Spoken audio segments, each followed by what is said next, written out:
Hello, shooters, loaders, and casters. Welcome to the Georgia Shooting Connection Friday Night live stream.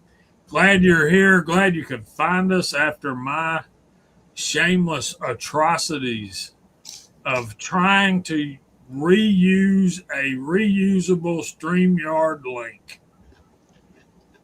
My bad. I hope our other panel members will find their way in. We're missing CW and Kyle Lusk right now. Maybe they'll show up later. The Crazy Scotsman, how was your week, brother? Not too bad, man. Not too bad. Steady week at work. Not as hot as last week, but still pretty hot. Still sweating my ass off, but nowhere near as bad as last week. The next coming weeks are supposed to be pretty rough, so we'll see how that goes. And prior to jumping on here, Walter had a major life update, and I just want to let Walter know that, Walter, you're not alone, brother. About 6 months ago, I started doing the same thing to take the pressure off my hips. So you're not alone. Mike, how was your week? Well, my week was good. I'm still limping around. Got an ice pack on my knee right now, and just waiting on getting scheduled for surgery. They're saying September the 14th, somewhere around there. So I'll keep y'all informed. But I've never been under the knife before, never been put under before. We'll see how it goes.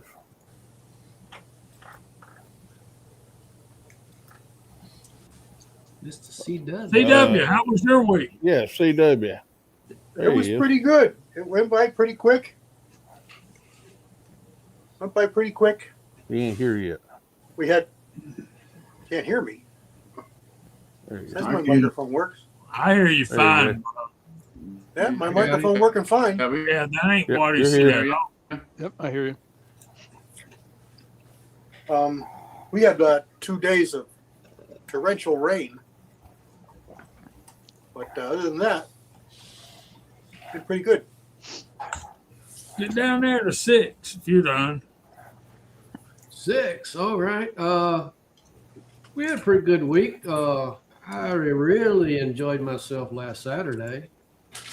Well, some of y'all got to watch my video or not, but Yep. I was smoking them out, boy. Me and 2 other guys. But rest of the week went pretty good too. So we've been having afternoon showers here. It rained for 2 minutes and quit. Just makes it hot and humid. That's about it for me. What you, Bama Dad? Not a whole lot more than that. We're about the same business. We're getting thunderstorms every afternoon, but it's not enough to do nothing. But knock the power out, and then it's gone. But other than that, not a whole lot. Just some programming and some organization stuff. Rebel, how about you? I've already been. We just Dr. got shuffled Z, around. how you doing, bro? How's your week? All good, except like the CW, we had torrential rains here 2.5 days, and we survived that. And I got a bunch of parts in from my Ruger PC, which I was changed out before the show. The Ruger PC went from a 5.2 pound trigger pull to 3.8. I got rid of the trigger that was in there. It was just it was like had ridges in it. It always bothered my finger, so got the Macabo flat trigger. I got the Macabo buffer pad, I guess you call it. It goes on the back with a instead of a plastic clamp like that holds it all together. They have a metal one, stainless steel one. And then the return spring, or whatever you want to call it in the PC, from Tandem Cross. I just finished putting that all in just before the show. That's down from 5.2 or so to 3.6 pounds pull. Whoa. And there's no spring change. It's just, I don't know what you look at the parts and it's like, it's just a trigger. You just slip it in. There's no, so I'm surprised about the pull, how light it is. So I'm looking forward to get to the range and check it out. And other than that, just been reloading up a storm. Can't get the Rossi to shoot anything worth a damn other than the Type 3 wad cutter. And talking to a lot of people about it, reading a lot of stuff, and it seems like the issue with it, it's a 1 in 30 twist, so it's not happy with most things. So I'm not sure the zinc is going to work out in that rifle, but I've loaded up a few of the zinc, 3 different zinc bullets that I have now, and instead of loading them light, now they're loaded heavy, because everyone keeps saying, he says, they'll shoot, you got to get them going fast enough. So that's the next experiment. And the same 3 bullets are made in lead as well, so we can see if it's has anything to do with the weight at all.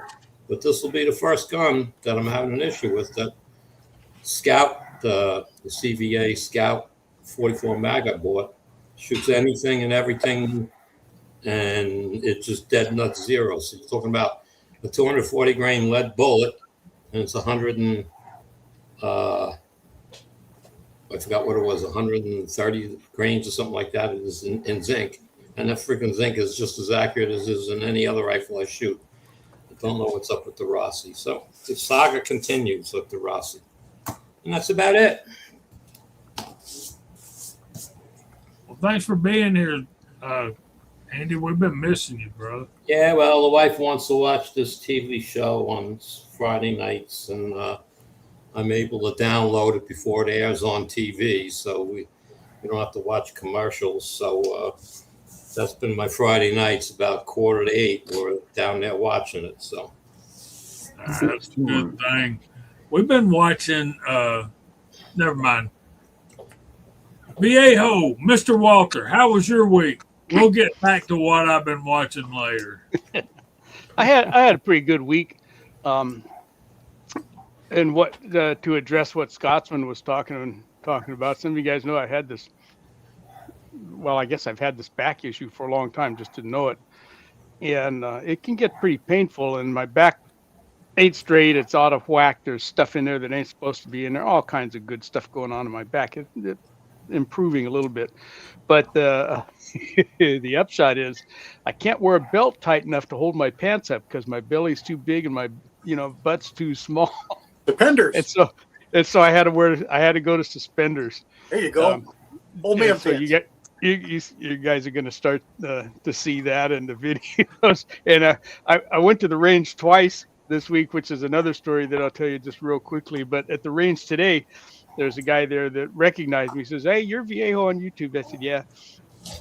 And he said, "I never saw you wear suspenders." And I said, "I didn't until recently." And he said, "Well, they go with the hat."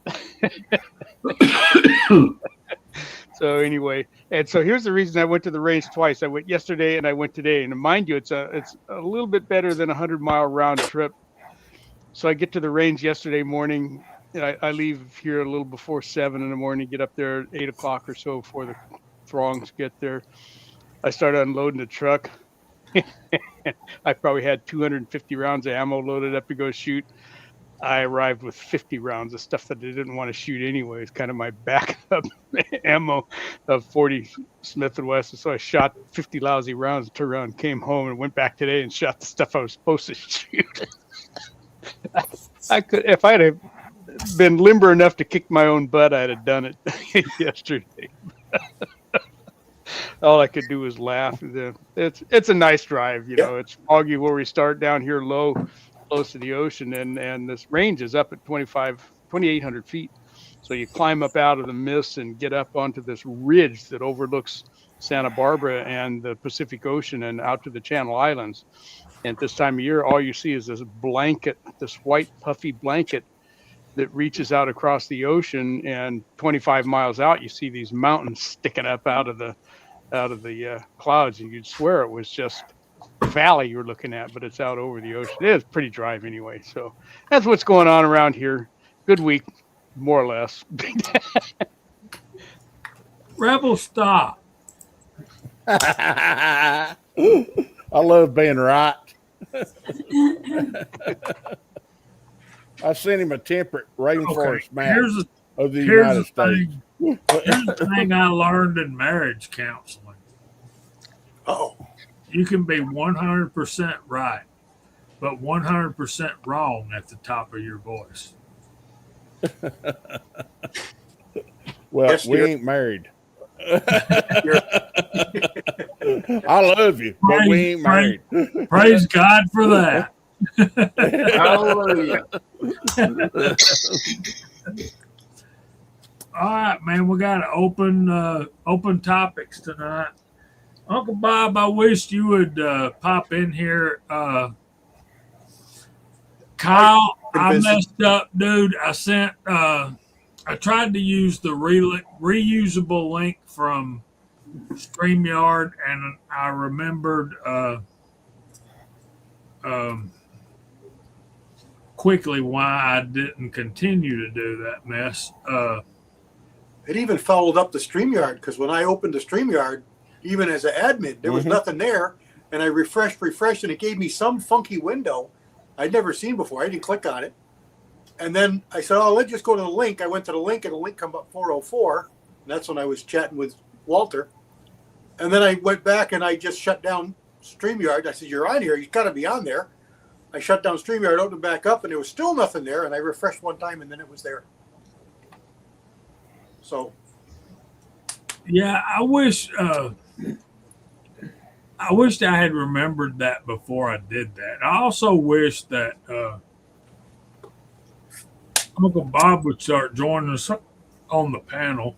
I asked him a couple of times. He says, I got nothing to add. I'm not very knowledgeable. I'm not gonna have anything to add.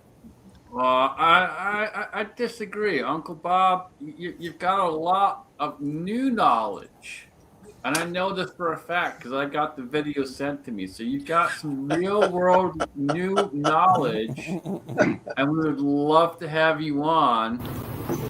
And then I can give you actual praise to your face instead of just in the side chat. You know. Now we know he's full of doo doo. You see what his comment is? Yeah. Look around, bro. Look at this panel. Look around. Okay, look. Hey, dude, do you think this is handsome? Come on, dude. Yeah, Get I got an out of announcement. here. I got an Get announcement out of here. later. We'll get into that. But right now, Walter, we have a sighting, sir. On 3, 2, 1. Hey! West Coast weirdo. And also want to pay homage to one of my bestest friends in the world, Oh, Mark. MCK Willie. Mark, what's going on, my brother?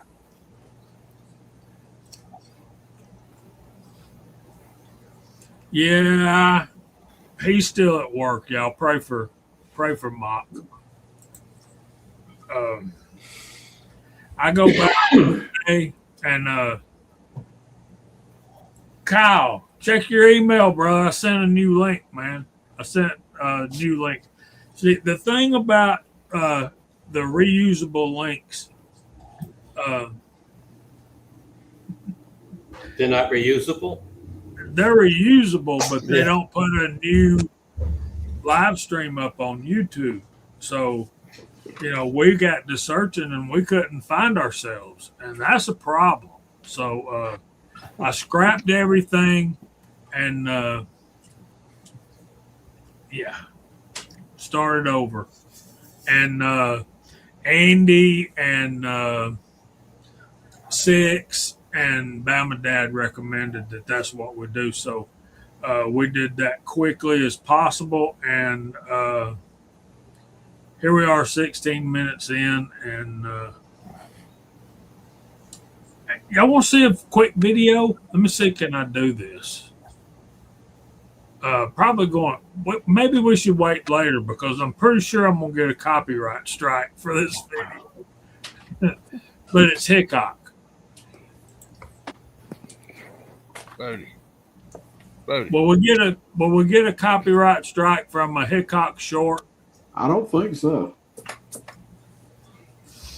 All right, here we go. If Show it a window and not full screen. There's my brother, Kyle. How was your week, Kyle?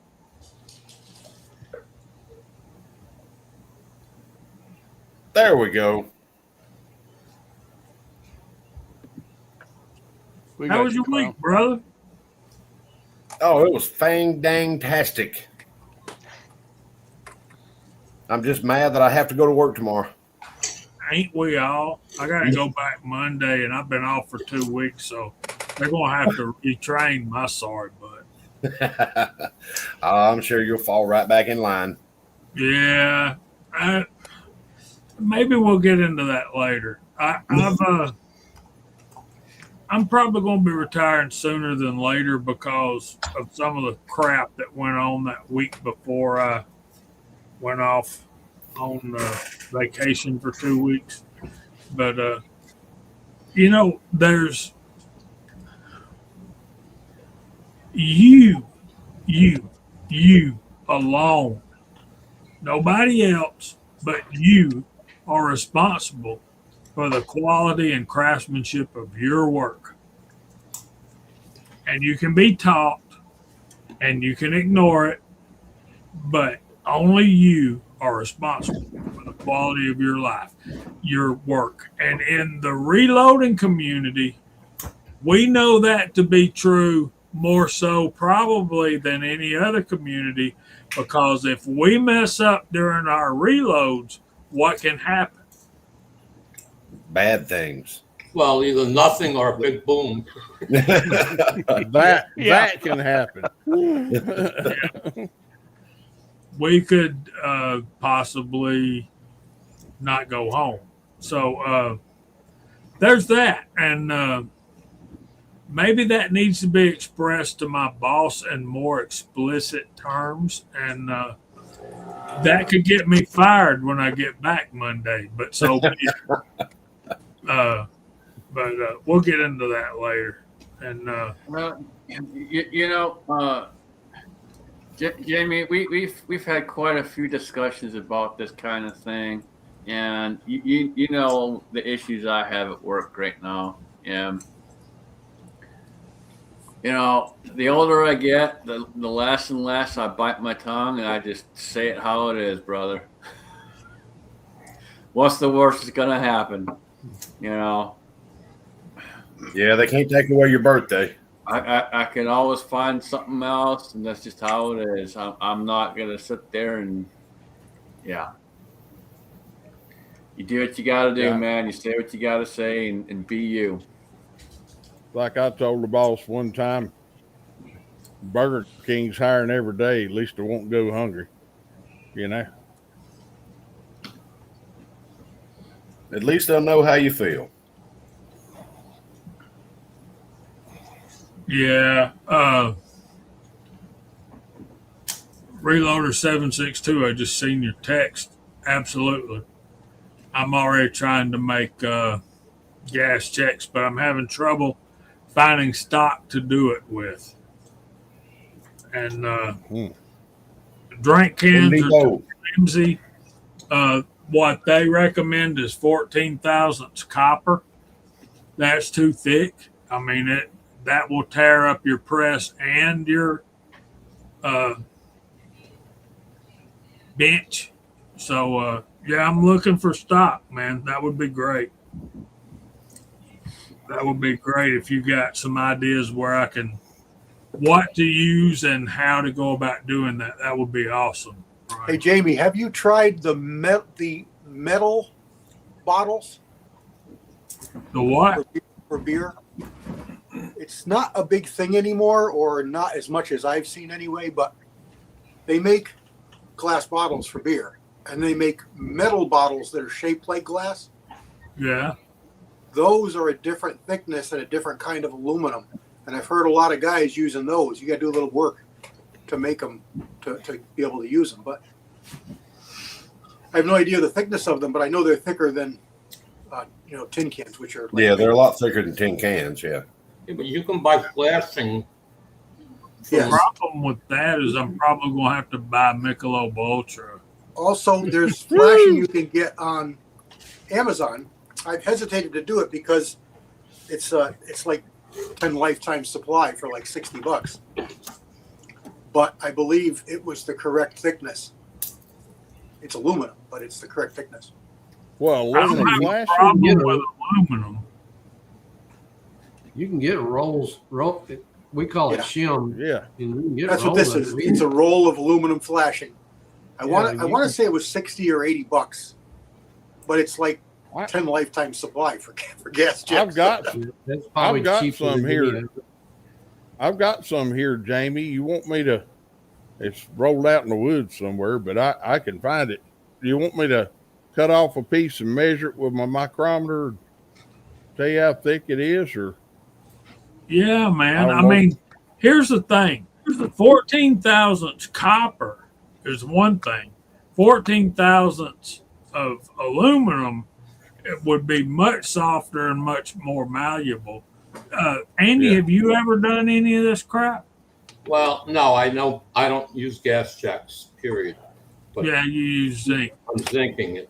Yeah, that's a 6 question. Isn't it? What do you think, Ricky? On what now? a gas check. Goes on the base Yeah, I of a know. lead bullet. But For Thick. me, for its thickness, man, Yeah. yeah. I don't know. I've never made none, so I mean, CW is the one that's made them. But Well, I've attempted to make them, and I've attempted to make them out of 14 thousandths thick copper, and I've also tried to make them out of drink cans, like Coke Yeah. cans and beer cans and stuff like that. Those are absolutely too thin and will not stay on your bullet. But yeah, if I could find out what the thickness was, But you can buy cheap aluminum flashing at a Home Depot.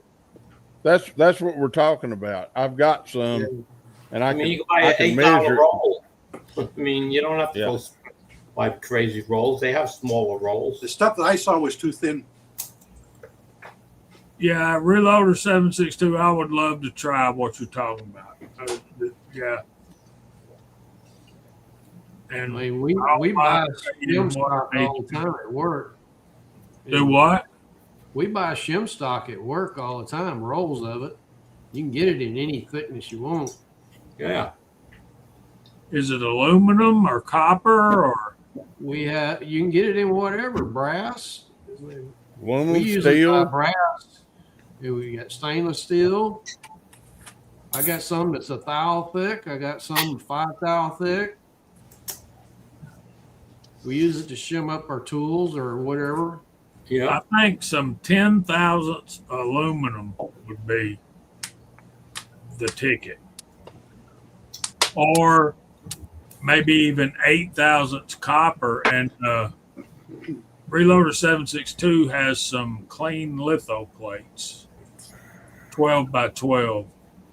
How thick are they? 762. But yeah, I would love to try some of that stuff. I I'll mean, measure that flashing, Jamie. I'll let you know. Okay. What about aluminum siding from an old house? When they That'd be way too thick. aluminum siding? I don't know. I think Yeah, so. it's pretty thick. That's probably 20 to 30 thousandths thick. Probably realistically 1/4 to 3/8 of an inch. That's a great idea though. Aluminum siding, the stuff I've seen here is thin. I don't know. Here it's pretty Might be thick. too thick. Well, Man, 14 thousandths. I 762. roll. That would be. I had a roll of aluminum somewhere. I think I took it to work. I didn't have no use for it around here, and might have thrown it in the scrap barrel. Willie was saw using. said Go ahead. Oh no, go ahead, Kyle. Willie was using door flashing like for door thresholds. Yeah, Kick light. It's Like kick. the weather stripping stuff. Yeah, I think that's what he was using. He was buying them by the roll at Home Depot or Lowe's or Menards or whatever you got around you. I saw a set of dies for crimping to make cowboy blanks, and you can also make rat shot of it. And I said, man, that's neat. I said, there were a set of Hornady dies. I said, it was a 2-die set, and they did the star crimp on it. And I forget what caliber. I think they were for 45. I said, let me look, see how much those are. $150. I said, I'll pass. Yeah. For You know, 2 one dies. of the things that I know we all kind of like American Reloading, and we probably buy more from them than we should.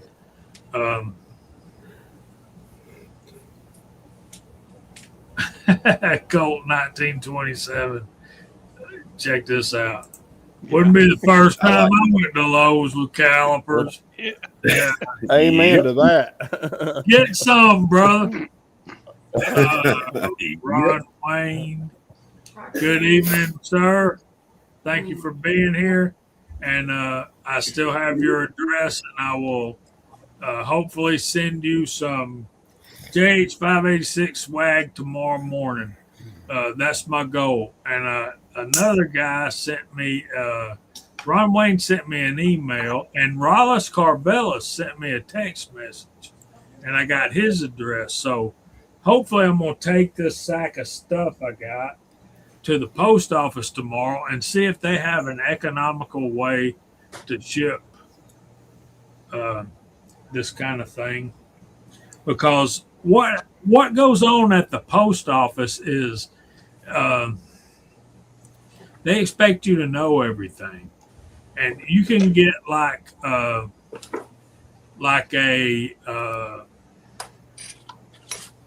anyway. What they offer is not always the best deal. You need to ask them at the post office what the best way to ship stuff is. Well, Uncle Bob got his wallet back. Ain't that cool? Because when I was in Savannah, I lost my freaking debit card. Uh-oh. Oh, bummer.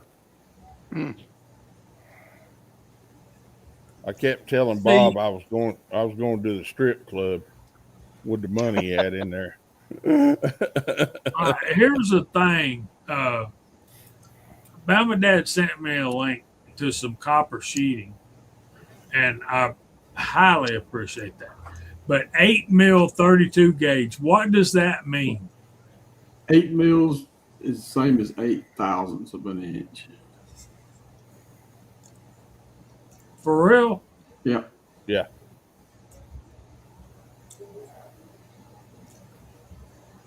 Ooh, Lord. Look at the top, the sheets, the little things at the top left that aren't very expensive. 10 mil.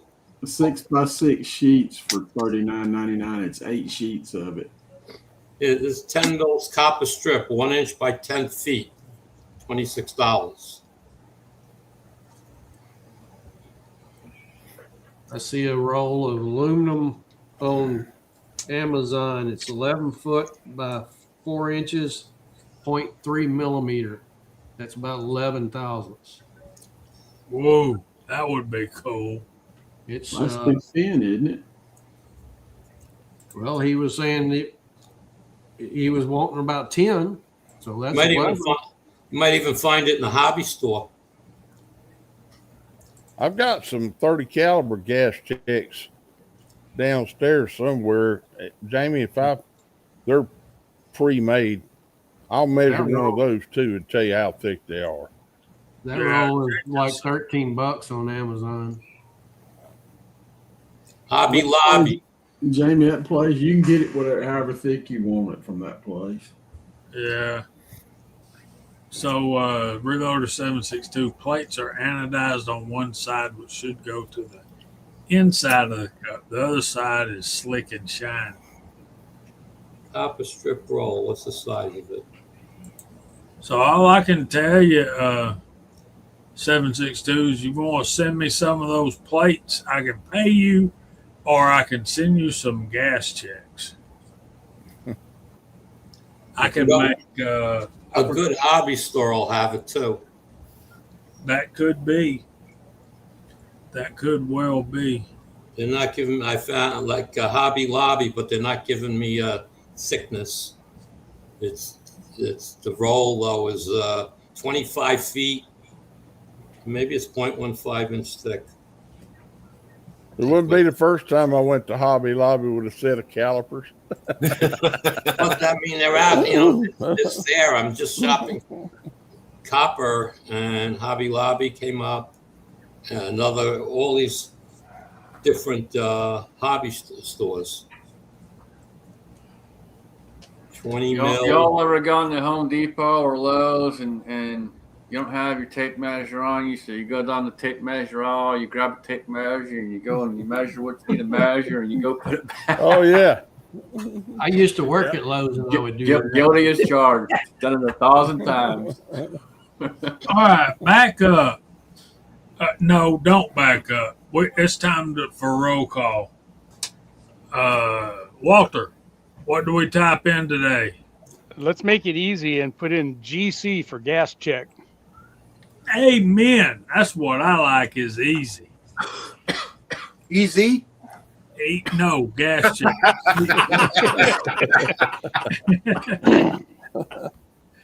Oh, man. Don't confuse me. My mind's made up. But before we get to that, American Hillbilly, welcome in, my brother. How was your week? Hey, guys. Sorry I'm sitting there eating. Just got back here in the office and sitting there eating some Mexicano food. So, Oh, man. yeah, talking about gas checks. Wow. Them refried beans are really good right now. That reminds me of a story from my trip to Savannah. We'll get to that later. Welcome in, brother. And Walter was we'll get to roll call now. Walter was first in because it was his idea.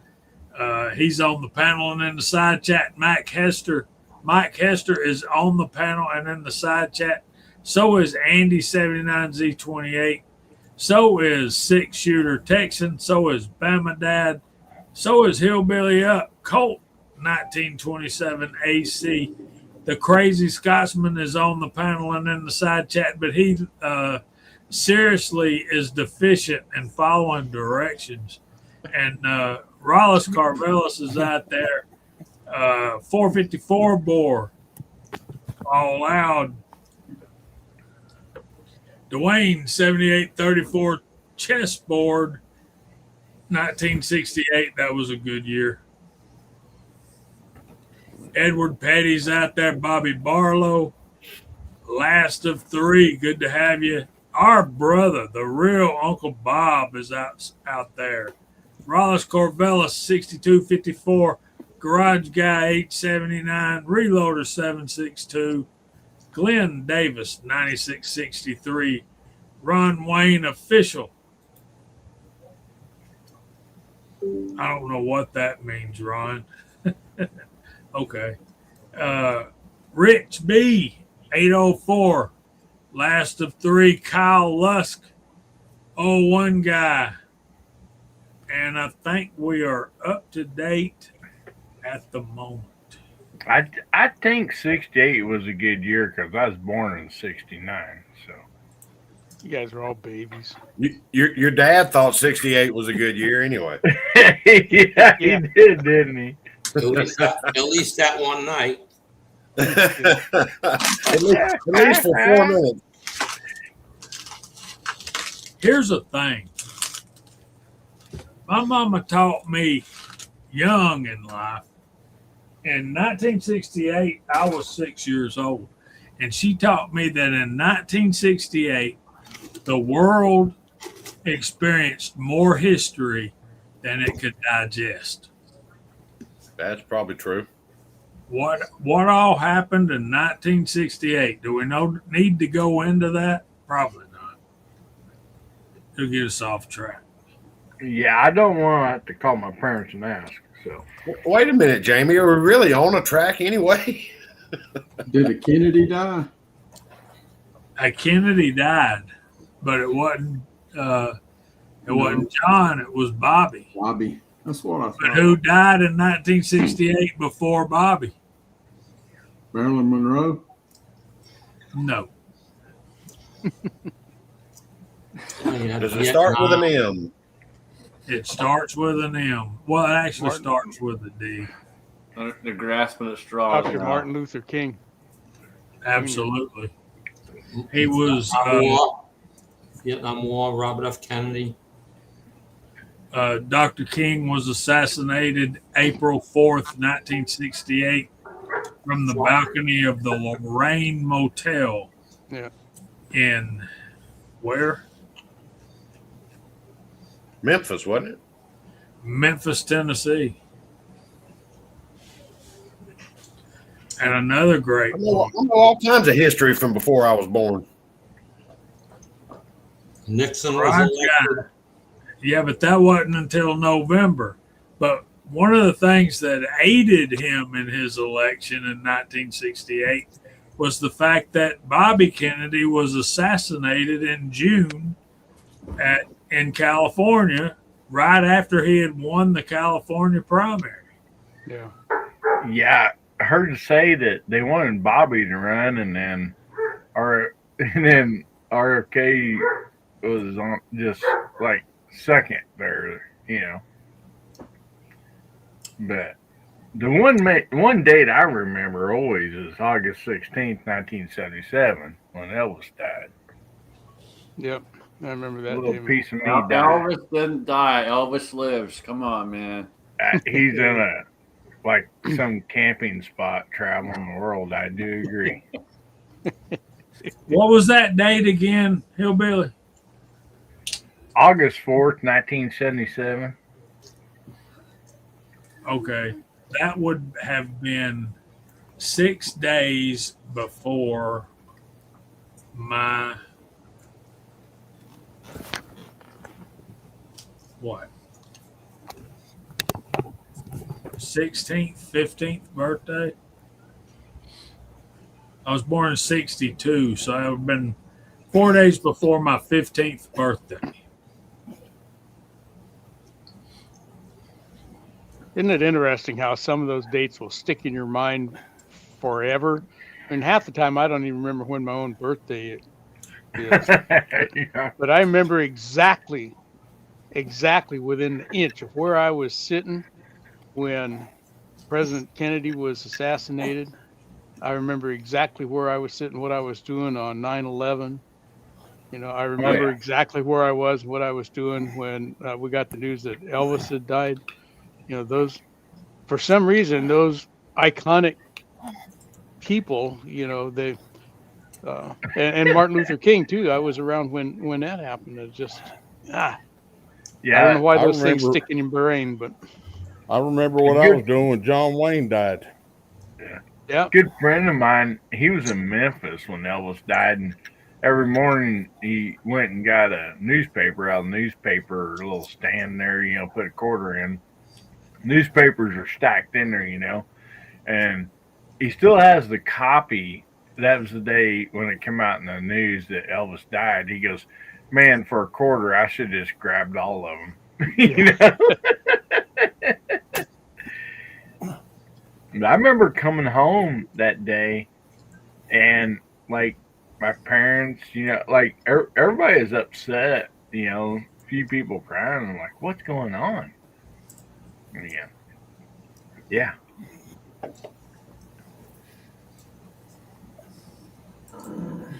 For those of you who are interested, if Elvis was still alive today, he would be 91 years old.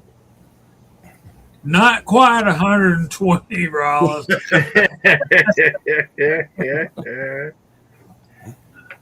His math math wasn't 20. mathing. He got living at Area 51. Yeah. Would he still be Here in you go. that Look at this. rhinestone suit, though? I doubt it. He'd be 9/11. wearing suspenders, I bet, though. Still got Oh my my- local newspaper. Yeah, I have. Awesome, I man. have. Walter. Absolutely awesome. Ron Wayne, who is Uncle John? Is that Wayne. John? John Wayne. John was 79, yeah. Yep. Yeah, that's about right.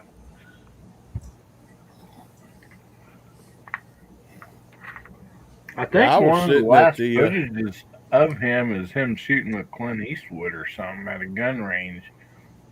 If I remember right. I might be wrong on that, but I know that was towards the end. Am I the only one that's picking up on something here where Ron Wayne says Uncle John passed away? You're not the only one. That was his intent. But yeah, that's How's your cousin Ethan doing? look at chessboard. Chessboard was discharged from the Army February 2nd, 1968. Wow. Here's I the was sitting thing. at the Here's my lunch table. question for chessboard and others in particular. I believe that the Tet Offensive in Vietnam started in 1968, and I think it was Yep. January 7th, maybe February the 7th. I can't remember. Y'all guys, look at that. There's Ozzy. Welcome in, brother. Hey, Ozzy.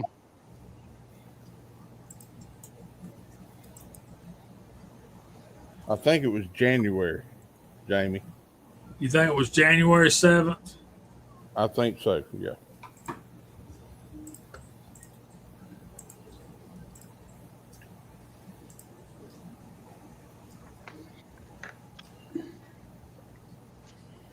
I was still 10 years away from being a wee lad. I was free.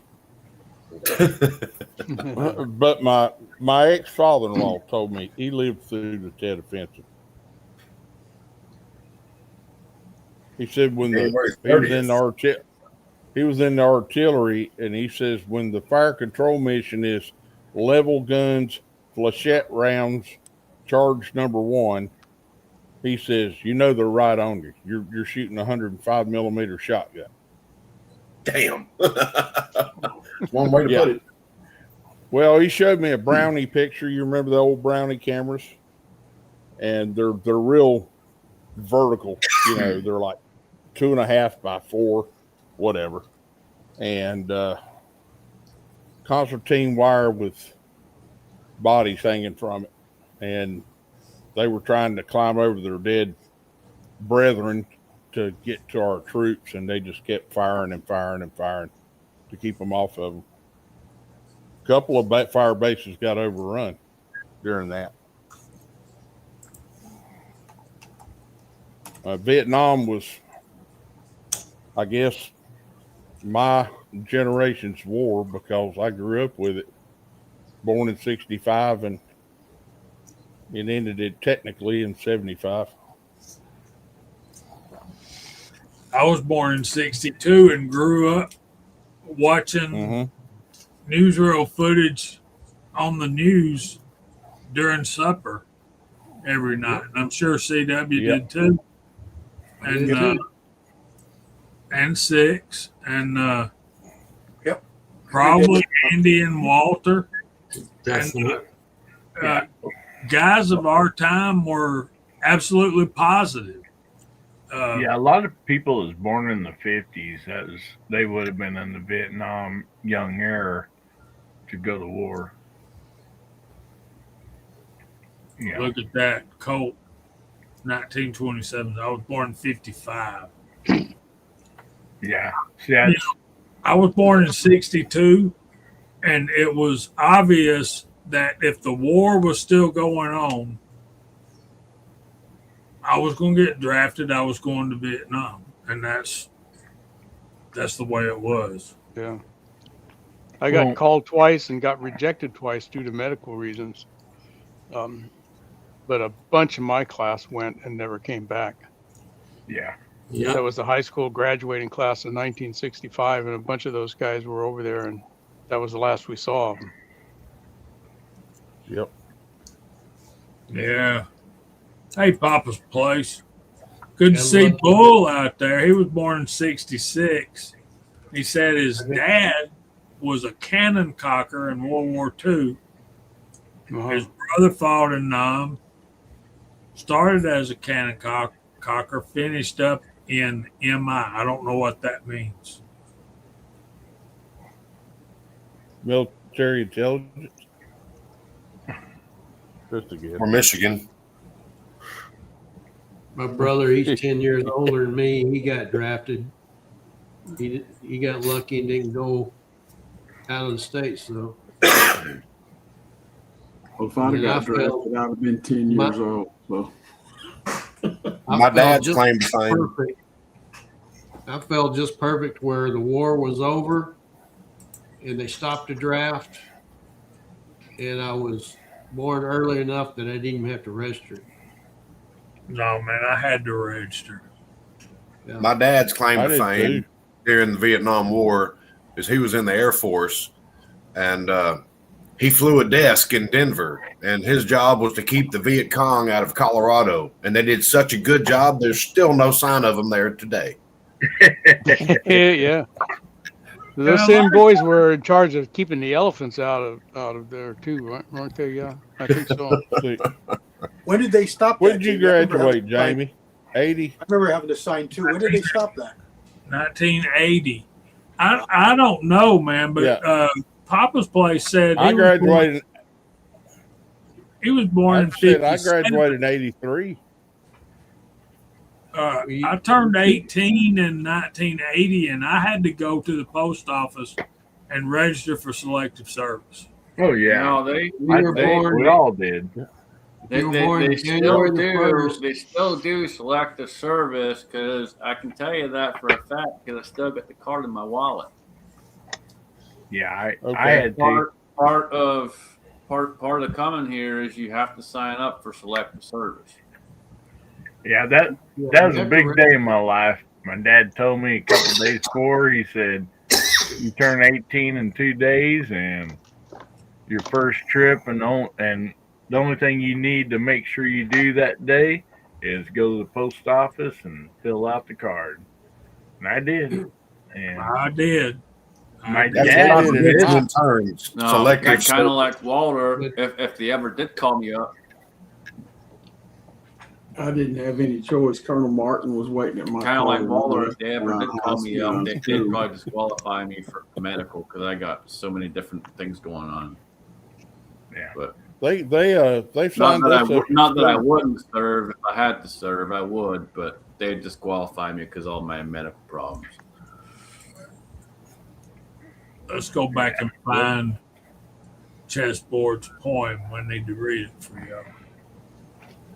Here it is. Yeah, MI he said was military intelligence. Is that what he retired to? My dad, at the time, if you had one child, like they didn't put you in the draft, but his older brother, it was just 2 years older than him, was married but didn't have a child yet, and he got drafted and he joined the Air Force.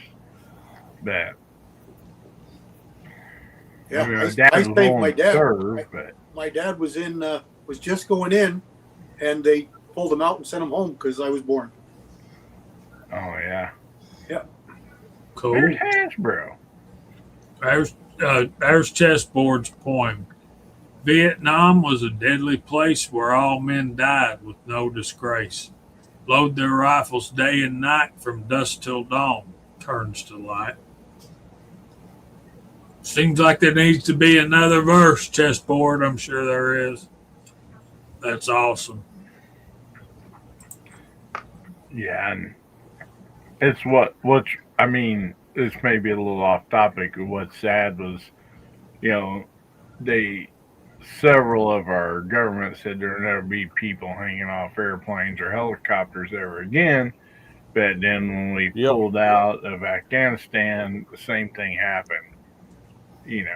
That was sad to watch. If you watched any of that footage, I did. it's terrible. Just absolutely. Kind of makes you wonder, Hillbilly, what were them people thinking? That They're wanting freedom, buddy. Yeah, I know, but you ain't gonna surf on the side of a C-5A Hercules. They were on the wing, the wheel gear, everything. Yeah, same as people jumped out the windows at 9/11. Well, that's a little different, I guess. The fire. I guess those people were. How did we get on such a dark subject? I don't know. We need to change. We talk about reloading or bullet casting or shooting or something. How about them Braves? Let's get happy.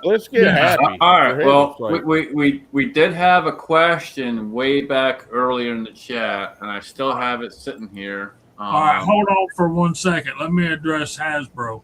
If you're driving back from Perry tomorrow and you would like to meet up for lunch or something, we're not that far from 75, brother. We'd love to meet up with you. I'm real close to 75. Yeah, Kyle's. Yeah, it runs through Kyle's backyard. Okay, but yeah, He'll be in the orange Jeep.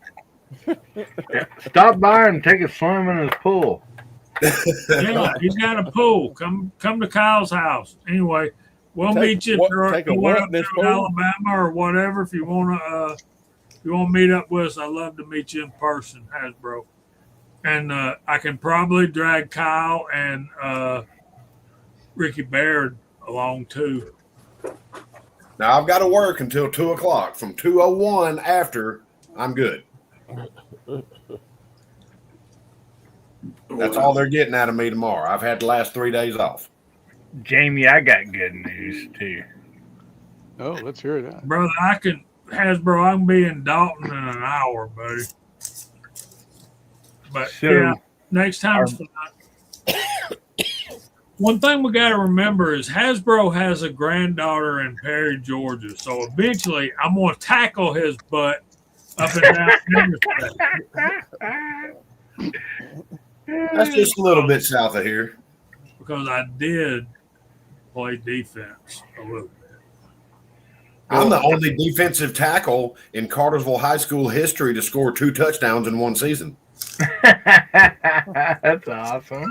So I can tackle somebody. I got good hands too. Not with your back, you ain't. Oh, shut up. He knew it once, Jason. Yeah. Somebody just going to have to pick me up. Yeah, we just have to help him I out. was good once as I ever was. Yeah. Picking up 3 grandkids and my daughter. Boy, you're going to have a full car.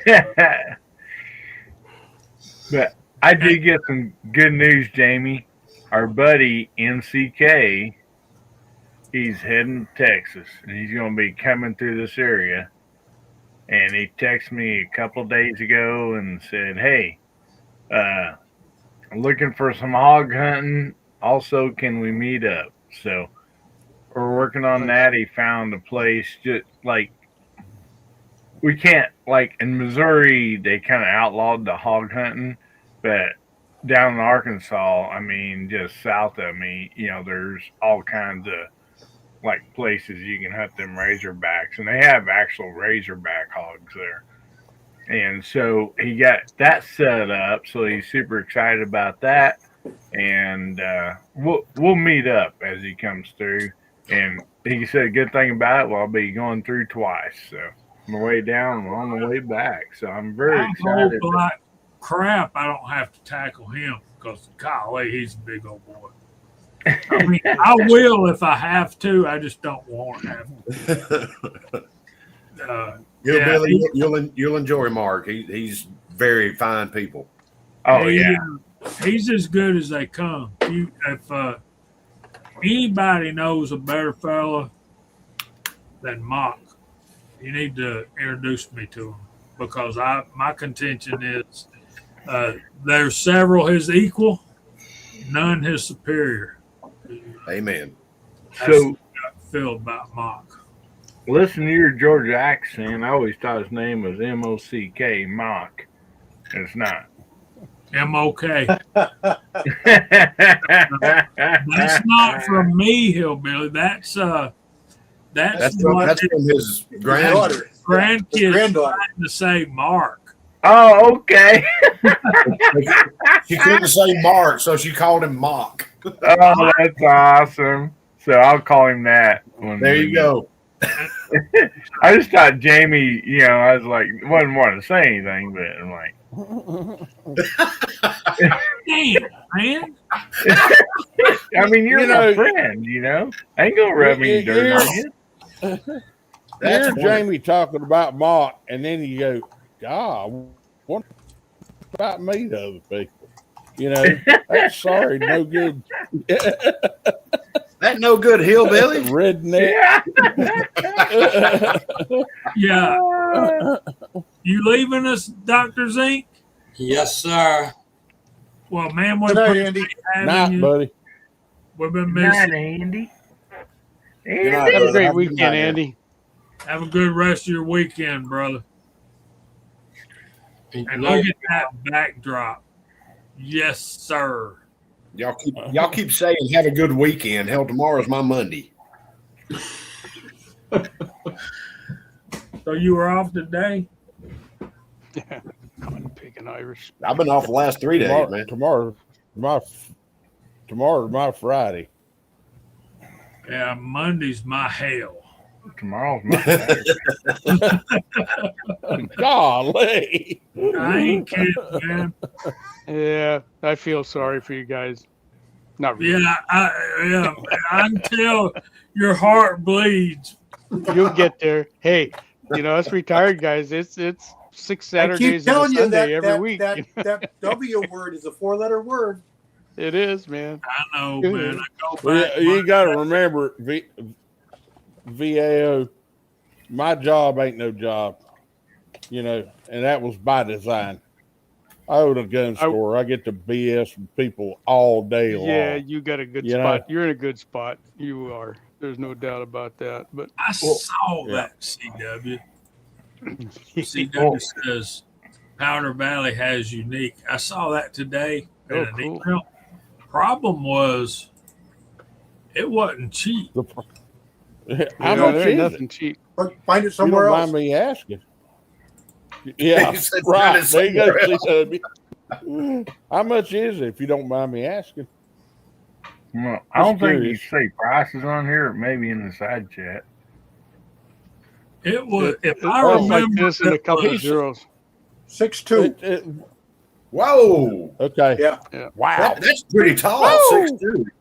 I'm gonna tell That's you, pretty boys. tall. There's a new kit on the Yeah. block for powder for handgun loads, and it's from Hodgson. It's perfect pattern. It's a shotgun powder, and I've been doing a bunch of load development for it, and I'm getting really good consistency of loads in 45 auto, Cowboy 45 special, Flake, 44 ball, special, what? 44 mag. And I'm talking about standard deviations of 2, Ooh, 4. I like that. Yeah, it's real What close is to it? tight wad. It's Is it flake a or flattened ball or- spherical. It's a flattened spherical. If you've ever used or looked at tight Yeah. wad, Yeah. it's almost the same, and it's a fast burning powder. You got to be careful with it. but there was no load data for tightwad for handguns until a couple years ago, and Hodgson put a couple of them out, and then they started making this perfect pattern, and we started looking at that and going, yeah, this looks a lot like tightwad. And it may be that tightwad's going away and they're bringing perfect pattern in or something to replace it. But I'm telling you, this is going to be a player. Now, how do you like perfect pattern versus tight group? Perfect pattern's faster. It's a faster burning powder. And tightwad and tight group were really close as far as performance goes. Tight group is not position sensitive, which means you can put a light load I've been shooting. I use tight group with a wad cutter in 357 Magnum cases, and it doesn't care. It still gives you good combustion, complete combustion. You can lay horizontal and give you good combustion. Yeah. Perfect pattern's not quite that good. And it's also not real. It's temperature sensitive. According to Hodgson, the temperature's the same where I am. Yeah, my go-to is tight group. I love tight group powders for pistol rounds. But this stuff is burning more consistently for me in most of the rounds that I've tried, except for 38 Special. I haven't been able to get a good load for it there yet. But I'm talking about a 230 grain 45 ACP bullet going out at 850 with a standard deviation of 3. Wow. Nice. Awesome. And so in another couple months or so, I'll start, doing some video stuff with that powder, but it's less expensive right now than Unique by a long shot. But it's less expensive by a CW. Tread brought me some powder to sell that he had picked up, and I marked it all with a T.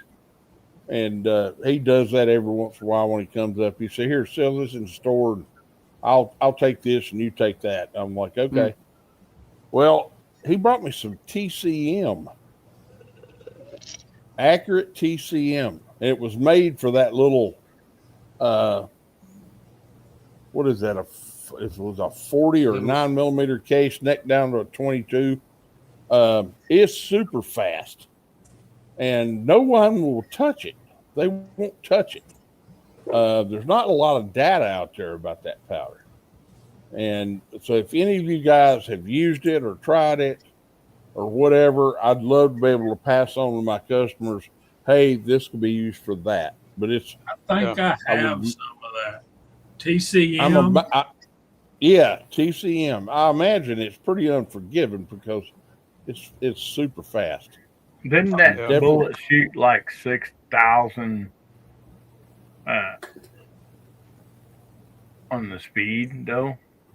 No. Walter, no. I agree. No. Even the ear splitting. I'm buying that perfect pattern for this. Loudon Boomer didn't do that, hillbilly. Well, there was a neck down round that went in a big casing that was shooting like 6,000. Well, that was 5.7 P.O. Ackley's attempt to try to get to 5,000 feet per second. Oh, was it 5,000? Okay. He took a big Weatherby case, he necked it down to 22, and they named it the ear-splitting Loudon Boomer. It's like a 427 Federal Magnum. And they never got to 5,000 feet per second. They got to just under it. And if you look at the bullet, it's stupid. I mean, it's this big paper towel roll with a 22 sitting on top of it, and like 3 shots and your barrel's done. Now I have acquired a gun. I wanted the action, I wanted the stock, and I like the trigger. It's a 40X Remington action. It's got an old can jar trigger on it, which is beautiful. very crisp. But I didn't care about the barrel. The barrel's been rough contoured. It was unfinished. The inside of it looks fine. And it's chambered in 22-243 Middlestead. And if you read about that cartridge, Mr. Middlestead wasn't satisfied with just necking down the 243. He blew out the shoulder to 30 degrees so you get more powder in it, right? To make it a more efficient burner. It get over 4,000 feet per second with a 50 grain bullet. And I really wasn't going to shoot it. I was going to have the barrel spun off and chamber it for something else. But I got dies, I got loaded ammo, and I've got brass.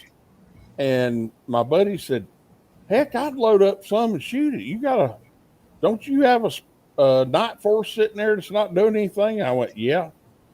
He said, do you know what that would do to a groundhog? I said, vaporize it. And so I told my buddy that I acquired a new 22 caliber centerfire, and he automatically assumed it was a 22-250. He said, when we get to load it for it, come up and shoot it, and we'll put it over a chronograph. So he thinks it's a 22-250. So hopefully when he sees 4,400 feet per second across that chronograph, his eyes are going to get big around his oranges and go, what in the heck are you doing, Hester? You know, but that thing's a screamer. It's a barrel burner too. 800, 900 shots and you're done. And it's an ugly barrel, so I might as well shoot it. You know what I mean? Yeah. Yeah, Lefty Six Gun says he has a standard 22-243. And Bull's talking about consolidating all his pistol stuff to HS6. But that leads me back to the video I wanted to share with y'all, the short from Hickok. And my brother Mark said send it when I mentioned it. So I hope Mark is where he can see this. Probably not. He's probably on his way home from work by now. But let's do this. You ready? Yes, sir. Bullet is such a huge part of our shooting world and has been for so long. I mean, so has 44 and some others.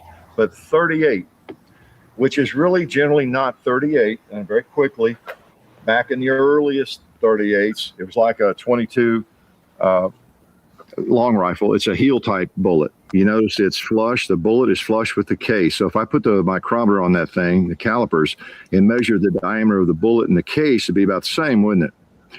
Whereas with any modern bullet, that's not the case. No pun intended. Your bullet sits down in the case. All right. So the diameter of the case on this 357 is going to be a good bit bigger than the actual bullet, where it's the same as is the same on the 22. All right. And the early cartridges were heel type, like the 22, even the big ones. They were like that 22. And so they were a bigger diameter. So they might have been a 38. Okay. So that's why a 44 is not really 44. It's a 43 and, and all that. So just want to remind you of that. We've talked about that before. So that's why this is a 357 Magnum, 357 thousandths. That's where that comes from, which is what? That's almost 36 caliber, 358, 359, 360, 360 thousandths would be 36 caliber, right? I'm not a mathematician. So really we're talking about a 36 caliber firearm, okay? And 38 special, they're really 36s. 357, essentially it's a 36. Like this, 36 caliber Navy Colt, okay? So just be aware of that. That's really what we're talking about, and that's where and we just don't change the name. I think when Smith & Wesson made the first 38, was it Long Colt? I don't know, I'll lose track of those, but they wanted to keep the name 38, even though it wasn't 38. Even when they started putting the bullets down in the cases, it just sounded better, and people were used to 38, so you just have to get by all that stuff. So really, our world revolves around 36 caliber bullets in so many ways. We call them 38s or 357 Magnum or 357 Maximum, 38 Super, 9 millimeter. That's why I have the 9mm round out here. Essentially the same thing. It's 36 caliber. I think the 9s are generally 356 thousandths instead of 357 or 358. It's the same thing though. A 380, same thing essentially.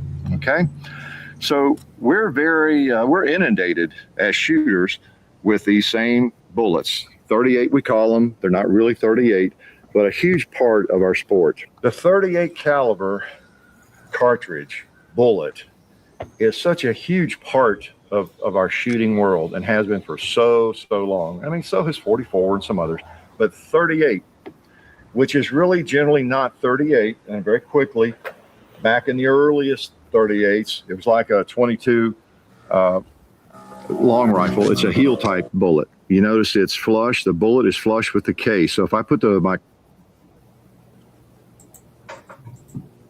So I hope that sheds some light on some of those subjects. There's an arm and axis. What's going on, my brother?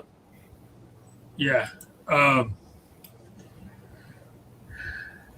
Yeah. And most 9mm bullets are 355. Yes, they are. And Colt says, I like the cap and ball 36. I wished he'd have shown that. And just for the record, that was Wild Bill Hickok's thing. He loved the single action cap and ball Navy's, the 36. Yeah. But the 36 isn't 36 either. It shoots a 375 ball. Mm-hmm. Well, it's 336 when it comes out the end of that muzzle, brother. See, It's that's closer to a 38 in all of them. If you're shooting out of a revolver, what it measures in that case is totally different from what it's going to come out the end of the muzzle, because it's going through the forcing cone, then it's going through the barrel. Yeah, and it's being swedged. Yes, and it's probably going to be slightly slimmer and slightly longer. Yep. That's Walter's department. We'll let him expand on that. Well, that's part of the reason why when you get a new revolver, if you're going to cast bullets, you really want to know what the real diameter of that barrel is. So you run a real soft lead slug down through there. You know, you get a dowel and tap it all the way down through there. Did you hear that, Scotsman? Soft lead. Soft lead. Measure that with your micrometer and find out what the actual diameter of that bore is, so you know where to set your bullet. Back in the earlier days, before powder coating, when we did cast bullets, we wanted our cast bullets to be about 1 to 2 thousandths over our bore diameter, so that bullet would completely obturate the rifling. In other words, seal it up, seal that barrel really well. Powder coating has kind of mitigated that concept a little bit. You can size your bullets at bore diameter and still be okay. But if you size your bullets too small, you would get the oxyacetylene cutting torch effect going on as the hot gases blow by that bullet and spew hot lead down your barrel ahead of the bullet. And in no time at all, you'd have a leaded barrel that was not only inaccurate, but maybe even dangerous to shoot. So, yeah, we need to know what those barrel diameters are, and it's not a hard thing to do. If you're a bullet caster, you can cast a bullet with a relatively soft, alloy, just pure lead, and it's going to cast bigger than the bore diameter anyway, and push it through there with a light hammer and a wooden dowel, pick it up in the receiver end and measure it and find out where you're at. I do that with every new revolver I buy, and it pays off. Fitting that bullet to that barrel is a big deal if you're a caster. But there's also potential hazards in that thinking. Cylinder throats. What if your cylinder throats they'll be different. What if they are smaller than your bore diameter? You're going to be bouncing that bullet down that.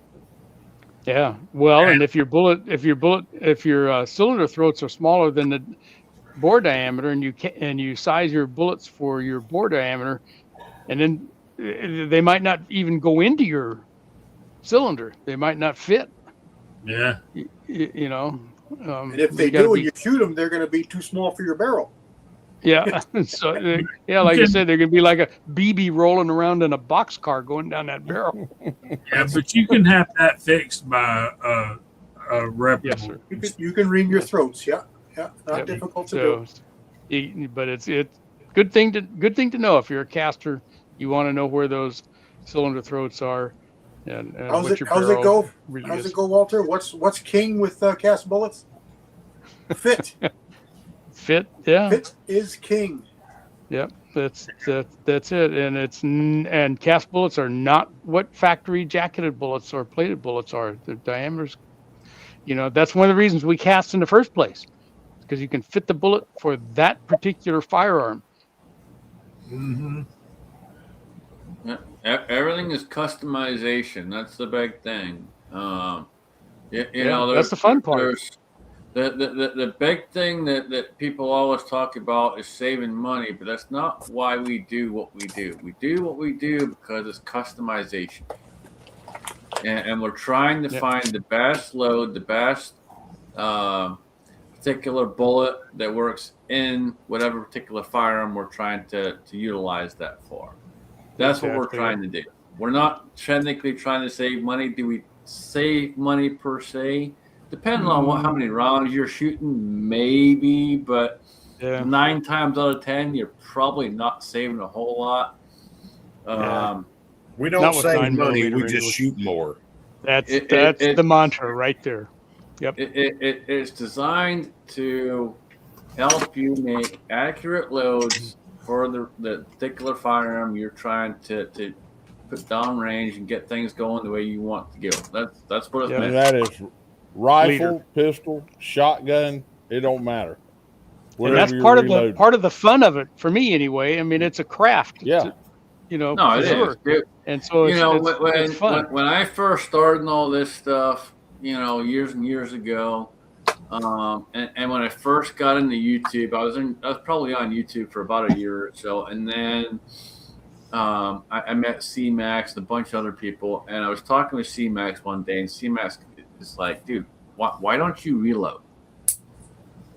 He's like, you've been in the industry for a long time. Why are you not reloading? And I'm like, I just never really got, the bug to do so or anything, like I'm always working. So, and he's like, well, time is a factor. Yes. I'm like, well, space is kind of a factor too. I'm just in a small apartment. He's like, dude, you can literally reload on a freaking 2-foot bench. Yeah. And so everything that I had to say, he had a counter option for everything I had to say. So I had no excuses. And so I went and I bought me a freaking press. And I started reloading. And he literally took the time, sent me a personal video that he'd only shared with so many people. But he shared it with me. And basically, it was I think it was roughly about a 45-minute video of just walking through the entire process from start to finish and how to reload. And I believe that one was 9mm, which was what at the time I was reloading. So, but it's just a start to finish, walk you through it, and that's what got me going in it. And then as I bought different guns and decided I wanted to shoot more, I upped my game and I bought Dillon's, and here we are. And here we are. Ain't that the truth? The thing with buying the Dillon is, do you make more ammo? Yes, but you also shoot more ammo too. Yes. Yep. So again, you're not necessarily saving, but you're making accurate ammunition for the pistol or rifle that you are intended it for to be. Absolutely. Last week when Jamie and CW and everybody come here and we went to the pistol range the second day, I bring in 9mm in an ammo can and just open it up and just take a handful out and start loading magazines. I don't even sort it in little bitty boxes anymore. I ought to have a ammo can at the end of the 550 and just dump it right there. Boom, boom, boom, boom. I love it. But it's the same with rifle rounds too, precision rifle rounds. I mean, Jamie's Creedmoor, and I make fun of Creedmoors all the time. They're a wonderful round. I call them Needmores and all kind of stuff, but it's a wonderful round. But he sat there and put tread on it. First round hit at 300 yards. You can't ask for any better than that. Could he done that with factory ammo? Probably not. I'm sitting there shooting at steel, and I forget who it was. Asked me, said, "Rebel, what are you shooting at?" I said, "That 300-yard piece of steel, the big one." "Yeah." "What are you shooting at?" I said, "The carriage bolt head that's holding it on." Well, a prime example would be so last weekend, the landlord was out here doing some work on the house and stuff, and then he wanted to go shoot, so he went up and shot, and he's shooting his gun, and I take out my PO1. I haven't shot my PO1 in, I don't know, a couple months maybe. I don't know. I try to get up and shoot it as much as I can, but it just all depends on how my body's doing. I have good weeks, bad weeks. But I was feeling pretty decent last week, and this week I'm not too bad either. But I got out last weekend and I was shooting that, and everything was a nice tight group, but it wasn't exactly where I was aiming for. And his question to me was, well, how is it that you got this nice tight group, but they're over this way and not like right here? And I said, well, what you need to understand is that number one, I'm shooting factory ammunition, which I don't buy factory ammunition very often, but I bought this a year ago back when I was in Iowa, because I didn't have time to reload, and I actually caught it on sale, and it was a decent price, and so I bought a bunch of it then, because me, Alan, Brandon, Tack, and Brandon, all that were going out shooting. So I bought a bunch of it when it was on sale about a year ago, and I still had a little bit left over. Still grouped real good. But what I was explaining to him was, but when you actually make your own ammunition and you design it around that, that's where you see the difference. So this is grouping fantastic, but you see it's not exactly where I want it to be. And this is the difference between a reloader and factory, right there. Right. And all that also is dependent on where you've got your sight set with your gun. All right. Well, your sights, your trigger finger, how your finger's on there, your grip. There's so many factors that come into play. But having ammunition designed for the gun itself, for that particular barrel, having the correct weight of bullet that your gun prefers, which 90% of CZs prefer 124s. I was shooting 115, so automatically you got a big difference. And some people may go out there and go, well, nine grains isn't a big difference. No, it's a big difference. And it makes a huge Scotsman, difference. I would dare say most 9mm prefer 124. Really, I'm serious. Every 9mm I own shoots 124s better than 115. Yep. Yeah, and then also, Scotsman, sometimes, with your trigger pull and pistols, you just shoot low less. So in a hostage situation, sometimes you got to aim at the victim to shoot the perpetrator, Yeah, man, you got to take out those pesky varmints.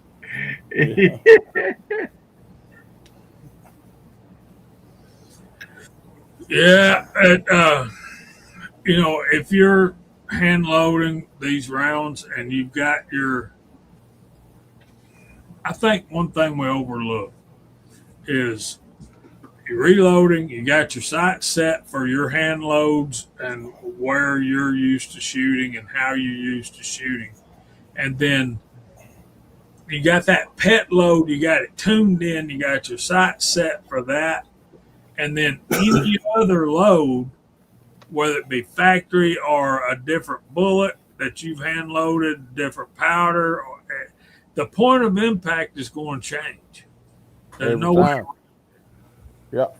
Every time. And it's more pronounced in rifle, but it happens a lot with semi-auto handguns, which is Six. You would have laughed at me when they all come up here and down here.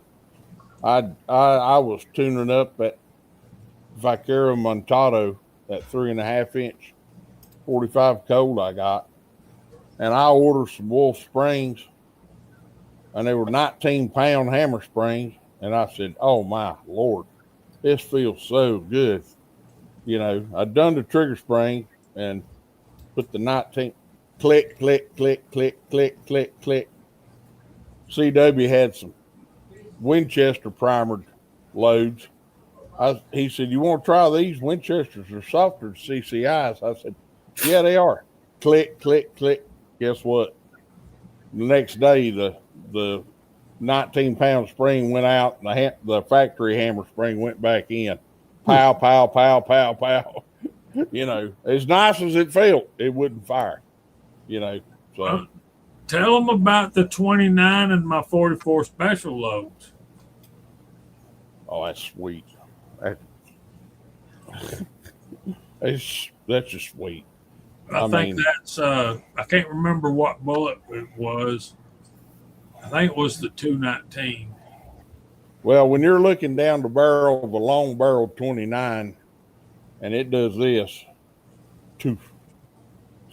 You know, I mean, and it still impacts with authority. That's just sweet. It's just well, sweet. How much authority did it impact with, Rebel? I thought it popped them pretty good. It popped at one particular target so well that it down and flat back. Back up. Yeah. Well, me and CW were having problems with the steel disc number 3 at 20 yards. CW was shooting that thing and he'd hit that disc and it wouldn't go down. So I got out the Glock 34 that I've recontoured and all that stuff, and I'm sitting there going, wham, wham, wham, wham, wham, and I purposely double tapped that thing. It wouldn't go down. So you brought that thing over there, and we shot it, and it hit so hard it went down and back up. I said, that thing just don't want to stay down. You know, you did knock it down, but it come back up. That was pretty awesome. That was pretty awesome. The C44 special is, and we've heard it said, and y'all all have, that 44 special is the ideal combat load. And for a revolver. I'll simply say this. I've never come across a 44 that doesn't do its job. Yep. Never. I've shot a freaking XY load of 44 over the years. And we're trying to keep it PG. It's a family show. But I've shot a ton, and I mean a ton of 44 rounds downrange. Well, I always say it. You know, if a 44 can do it, a 45 can do it better. That's not necessarily the case because a 44 Magnum, there are some really stout 45s, but as a general rule, the 45 Colt can't get anywhere near 44 Magnum, but it's near enough. It smacks with authority. I love 45 Colt. I've been shooting a lot of 45 Colt. I love it. I really do. But nothing will take the place of a 44. Nah, no. 45 Colt's weakness is its brass, you know, and you can't load it all way up there like you can a 44 Magnum. Lefty Six Gun says he disagrees with that. Well, he can. Anyway, y'all ready for the verse of the week? Yes. Yes, sir. Yes, sir. Y'all know we've been going through John chapter 3. And I miss Walter when he ain't here on the verse of the week because he tends to Back you up. He tends to keep me straight. And we've been going through John chapter 3, and we're up to verse 13. Last week was 11 and 12. And I feel like we probably need to review 11 and 12. Let's do that quickly. Verse 11 says, "Most assuredly I say to you, we speak what we know and testify what we have seen, and you do not receive our witness." Now, this is Jesus responding to Nicodemus. Verse 12, he says, If I have told you earthly things and you do not believe, how will you believe if I tell you heavenly things? Verse of the week for this week is 13 and 14. Verse 13 says, "No one has ascended to heaven, but he who came down from heaven, that is the Son of Man who is in heaven."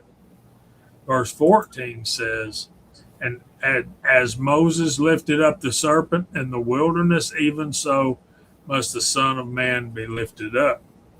And that ends with a comma. We'll get to verse 15 next week.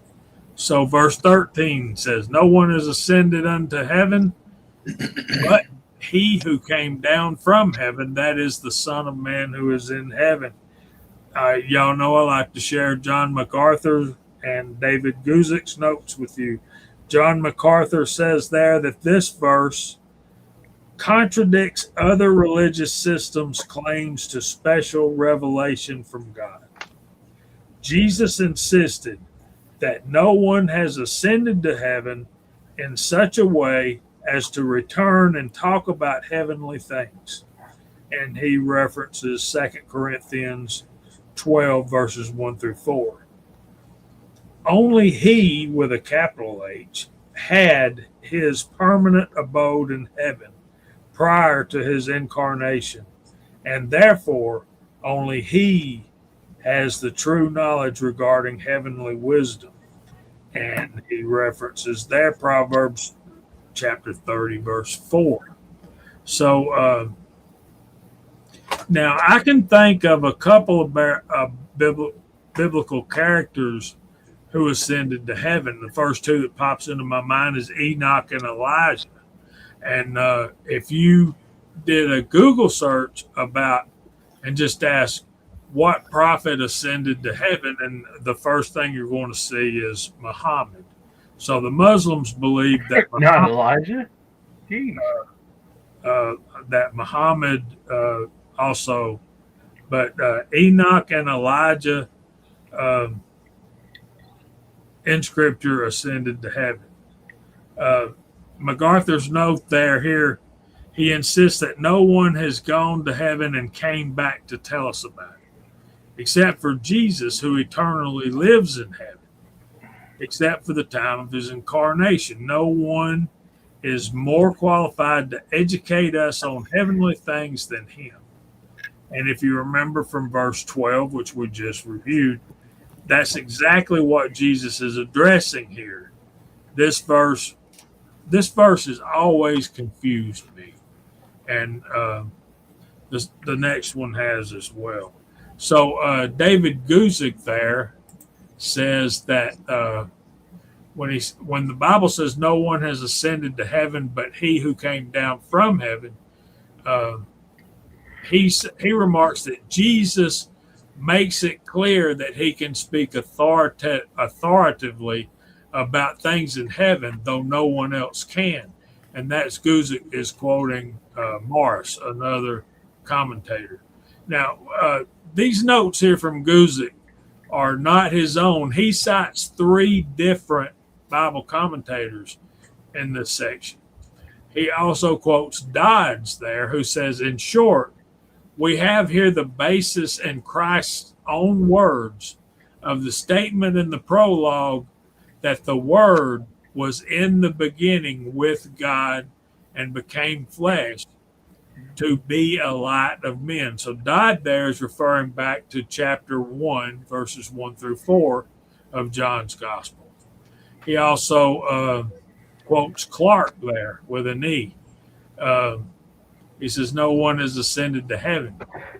Clark there says that it seems a figurative expression, for no man hath known the mysteries of the kingdom of God, as in Deuteronomy 30, verse 12, which says, it is not in heaven that you should say, is it not in heaven that you should say, who will ascend into heaven for us and bring it to us that we may hear it and do it? Psalms 37:17 says, until I went into the sanctuary of God, then I understood therein.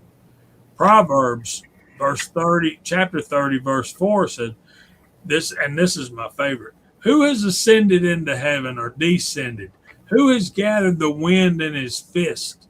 Who has bound the waters in a garment? Who has established all the ends of the earth?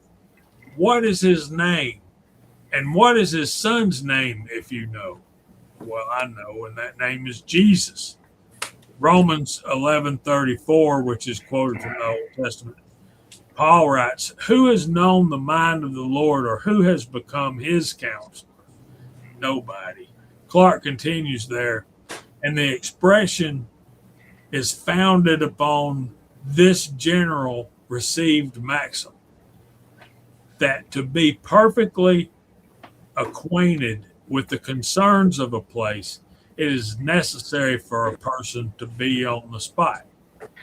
And that is Jesus's authority to speak on heavenly things.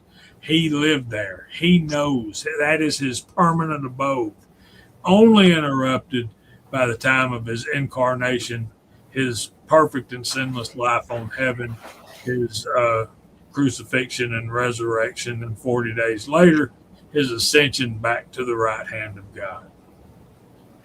Yeah, I mean, it's hard after reading all these footnotes of MacArthur and Clark and all them to add on to those, but you know, it's awesome that Jesus came back for 40 days because, as far as I know, there's no other so-called prophet that's ever come back, and I think that's kind of the point here.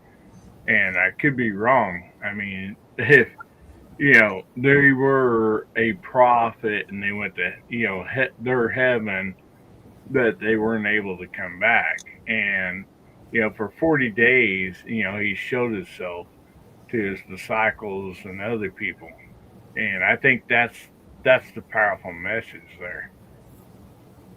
Yeah, let's finish this up and I'll get to that. Jesus was seen by over 500 people at one time during his post-resurrection. And verse 14 says, and as Moses lifted up the serpent in the wilderness, even so must the Son of Man be lifted up. You're going to love this one, Hillbilly. MacArthur there says, so must the Son of Man be lifted up. Immediately he references chapter 8, verse 28, and a couple others. This is a veiled prediction of Jesus's death on the cross.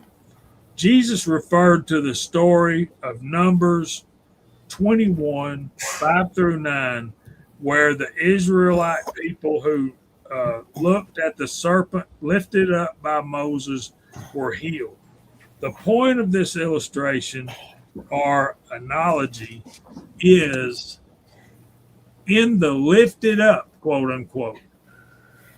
Just as Moses lifted up the snake on the pole so that all who looked upon it might live physically, those who look to Christ, who was lifted up on the cross, will live spiritually and eternally.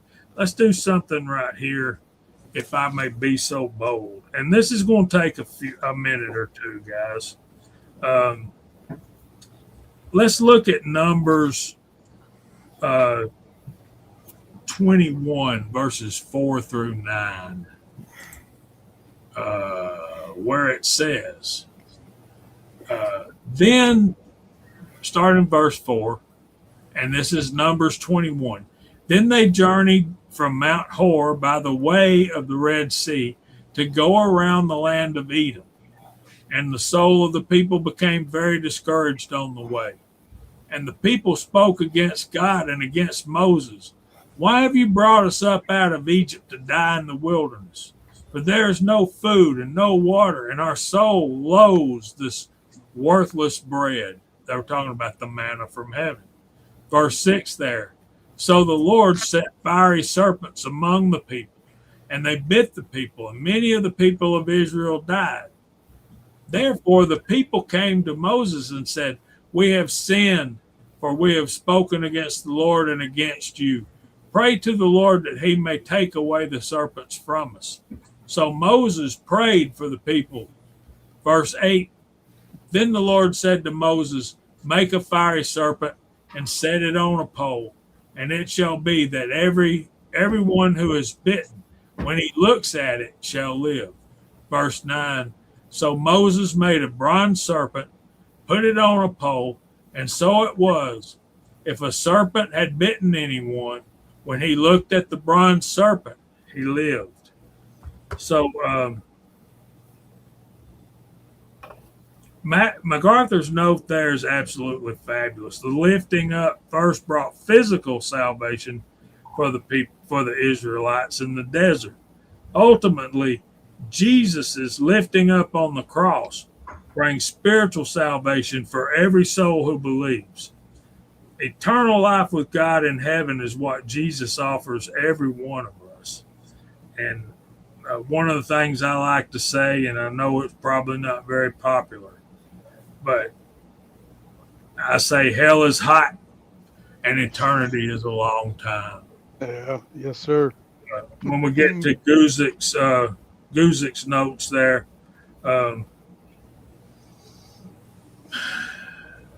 as Moses lifted up the serpent in the wilderness, Jesus made a remarkable statement explaining that the serpent in that passage we just read, Numbers 21, verses 4 through 9, was a picture of the Messiah and his work. So in other words, if you go all the way back to when God brought Israel out of Egypt, and they're all disgruntled and they're mumbling and they're murmuring about, why'd you bring us up out of Egypt to die in the wilderness? Were there no graves in Egypt?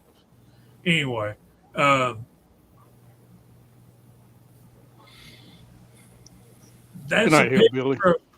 a picture of Messiah. That's a picture of Jesus and his salvation. Here's some interesting concepts from Guzik. Serpents are often used as pictures of evil in the Bible. However, Moses' serpent in Numbers 21 was made of bronze, and bronze is a metal associated with judgment in the Bible because bronze is made with fire, and that is a picture of judgment. So a bronze serpent does speak of sin, but of sin judged. In the same way, Jesus, who knew no sin, became sin for us on the cross, and our sin was judged in him. A bronze serpent is a picture of sin judged and dealt with. We would have wanted to diminish our sense of sin and put the image of a man on the pole. Our image of man might represent both good and bad in man, but a serpent is more aptly sinful, more apparently sinful, and shows us our true nature and our true need of salvation. So every little bit, every little detail is important here. In addition, if the serpent lay horizontally on the vertical pole, it is easy to see how this also was a visual representation of the cross. However, many traditions show the serpent being wrapped around the pole. And this is the source of the ancient figure of healing and medicine, a serpent wrapped around a pole. So in the Numbers 21, verses 4 through 9 account, the people were saved not by doing anything, but by simply looking to the bronze serpent. They had to trust that something as seemingly foolish as looking at such a thing would be sufficient to save them, and surely some perished because they thought it was too foolish to do such a thing. Isaiah 45:22 says, "Look at me and be saved, all you ends of the earth, for I am God and there is no other." We might be willing to do 100 things to earn our salvation, but God commands us to only trust him, to look to him. Even so must the Son of Man be lifted up. Even though Jesus bore our sins, he never became a sinner. Even his becoming sin for us was a holy, righteous act of love. Jesus remained the Holy One throughout the entire ordeal of the cross. Nicodemus had failed to grasp the teaching about the new birth when it was presented to him in terms drawn from Ezekiel's prophecies, and now it is presented to him by means of an object lesson from a story with which he had been familiar since childhood. That's a quote from Bruce. McLaren there says, he must die because he would save, and he would save because he did love. Lifted up, this term later used to describe both Jesus' crucifixion in John 12:32 and his ascension in Acts 2 verses 33. Both meanings are in view, his suffering and exaltation. Jesus was lifted up in both ways. The Son of Man is to be lifted up, yes, but not on a throne in Herod's palace. He was to be conspicuous, but as the brazen serpent had been conspicuous, hanging on a pole for the healing of the people.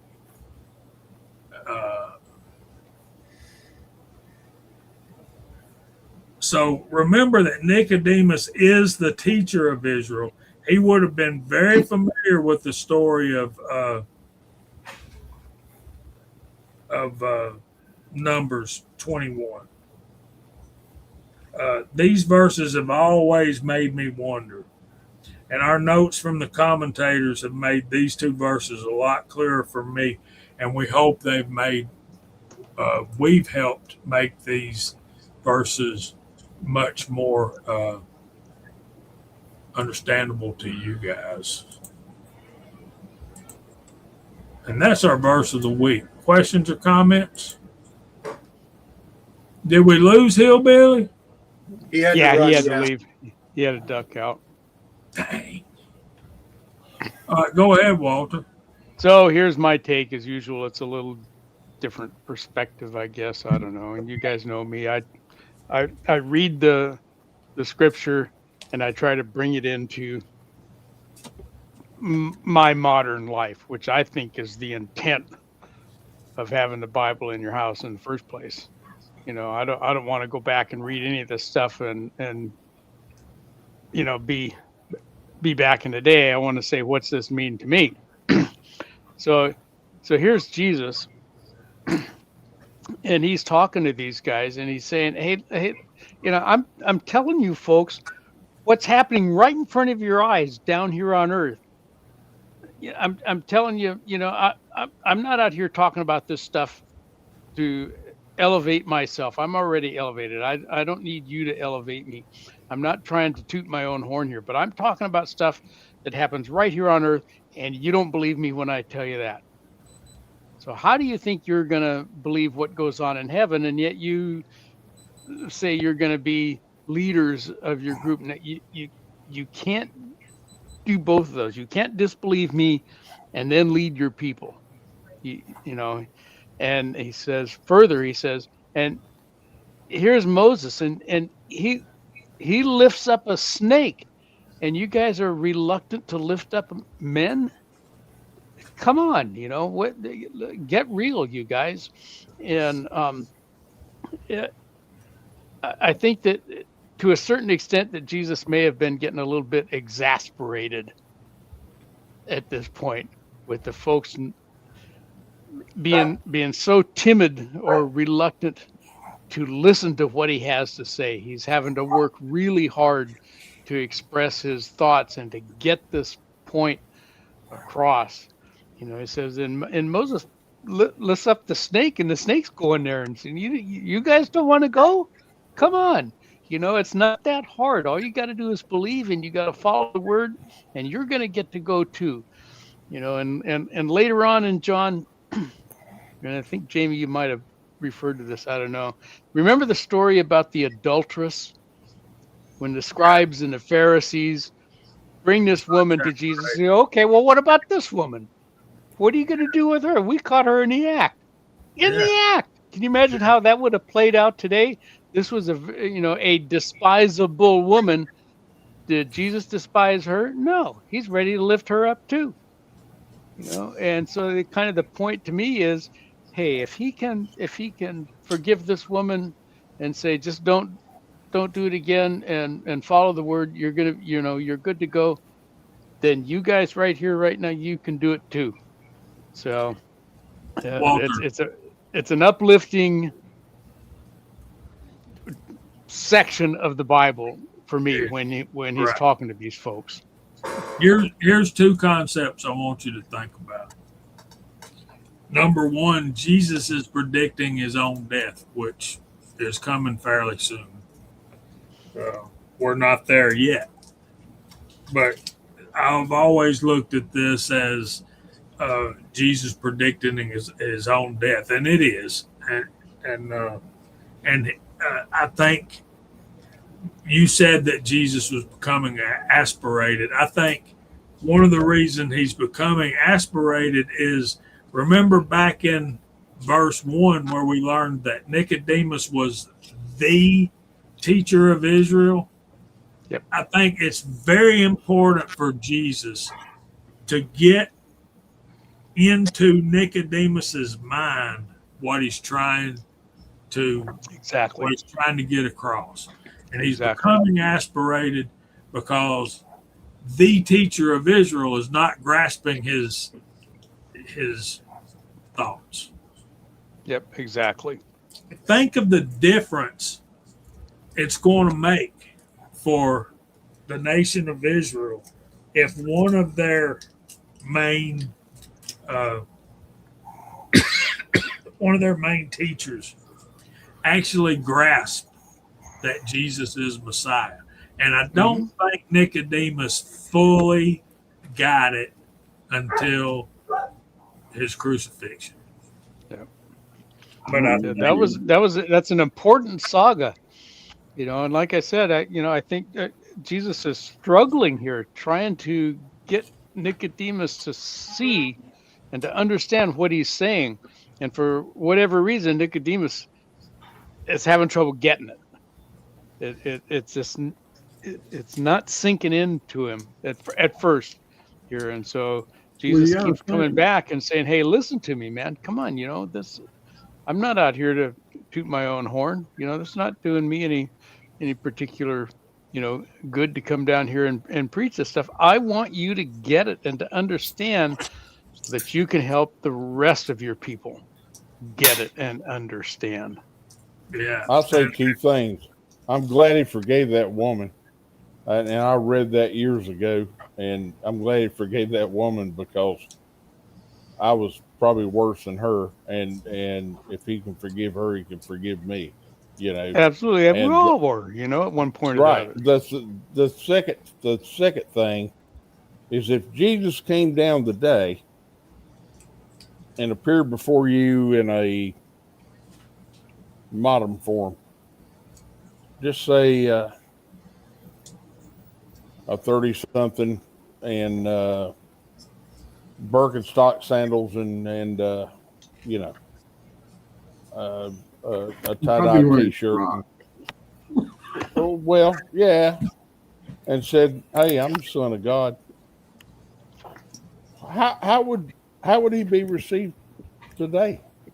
There would be people that mocked him. There would be CNN, Fox News, everything that was mocking this guy. No doubt. What would he have to do? All us as humans would say, "Prove it, prove it, prove it, prove it."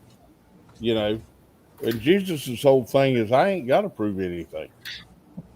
You know, predicting his death, as what Jamie said. I'll prove it to you. I'll show you.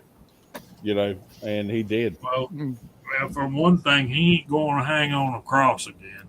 That's for sure. No, That's absolutely not. But yeah, and a lot of times That's too much. and we got to clear the decks for Yep. for the guys. But I'll say this: Okay, yeah. a lot of us like to think that we wouldn't act like the Israelites did, or we wouldn't have not recognized the Messiah in the flesh. Well, don't judge them too harshly because you don't know, because you weren't alive then.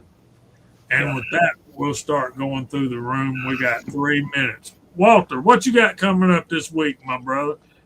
We got another interesting bullet mold on Wide Cutter Wednesday, and another old timer, old Kramer mold that we're going to do. And we'll have a Free the Few Friday coming up. I think I got one here with some 4440 caliber I haven't done in a while. And other than that, there might be a special one here or there. Life's good here at Casa de Viejo. That's all I'll say. Mr. Lusk, what's happening with you this week? Frogs. They're in Okay. force. Bang, and he was gone. I got him on the last round. Sorry. I didn't do that, Kyle. I don't know what happened. I All right. think you know. Good. Glad to be here. Thanks everybody in the side chat. Good to see you all. I'm always happy to participate here. It's fun stuff. We're glad to have you. 6, what you got coming up this week? We got the last range footage of Wide Cutter Wednesday, Airgun Wide Cutter Wednesday coming up. We do have a review on after that one, but this is going to be the last range footage. We're going to go shoot cowboy in the morning. Hopefully it don't rain on us before we get finished, because it's been raining every day about 1 or 2 o'clock. So hopefully we'll be done by then. And that's about it, other than playing with my new airgun pistol. Very cool. Thank you for being here, brother. We appreciate you more than you know. Mom and Dad, what you got coming up? Just finishing up some stuff on the computer, and other than that, not a whole lot. Not a whole lot. I've been doing some reloading this week, but good. That's good. When are we gonna have an unveiling? We'll talk about it. I got to get it repackaged up since all the updates to it. So once I get it packaged up, I was working on it on my Mac, which I'm on right now. It's a different world. But as soon as I get it packaged up, I'm going to send it out to several of you guys so you can play with it. And then we'll talk about when you want to do it. Yeah, maybe next Friday night, if you hadn't got anything planned. we don't yet. That would be cool. Kyle Cool. dropped out because his Wi-Fi was acting. So thanks for being here, Dad. Hey, thanks for having me. Rebel, what you got coming up, bro? Kyle dropped out because he had to go out and polish the headlights on that Jeep. He keeps talking about